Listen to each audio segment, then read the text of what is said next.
Hello everyone, I'm back from my sister's wedding in Nacogdoches. I'm doing this video to take a break from unpacking, and man, I have a lot of dry cleaning to do. Today's video comes in two parts, news and a mini review. Part 1, news.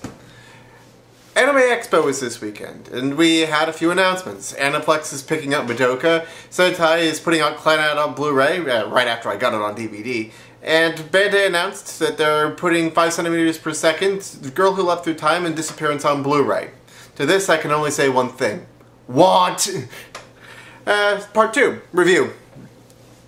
As you know, I love Moe. So it's obvious that I couldn't help myself from collecting K-On! On Blu-ray.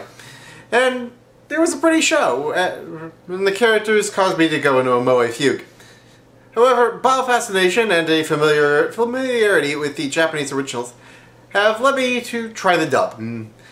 After all, American voice actors aren't generally trained as pop singers, and I really wanted a nerd rage for a bit. The nerd rage didn't happen. This isn't to say the dub isn't without issues. Instead of Tsubasa Kudasai in episode 1, we get Love Me Tender. I know why they did this, but seriously, we know what's supposed to be there.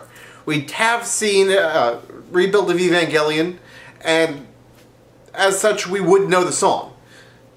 Those who haven't seen Rebuild probably wouldn't watch K-On! Anyway.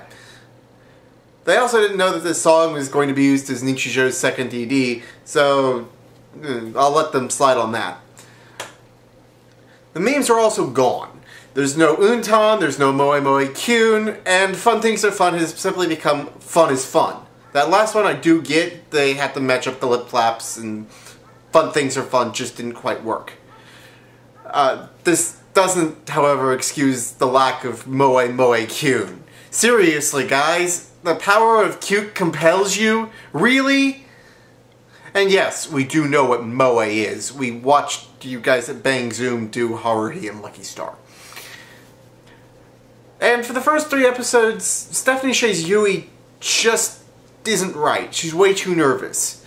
The voice she used was far too close to the one she used when she was doing Mikuru and Haruhi, where it worked well, but it just falls flat here. After that, though, about episode 4, she begins to actually get into the character, a light, airy, enthusiastic girl. The dub, however, wasn't a complete failure. Other than Yui, the voices generally work. I mean, they're not the original Japanese voices. Christina V is no Yoko Hikasa. But the differences aren't awful.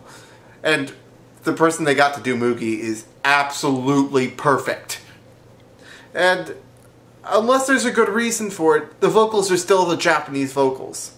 The only places where this isn't the case are where a character goes from speaking to singing in the same line.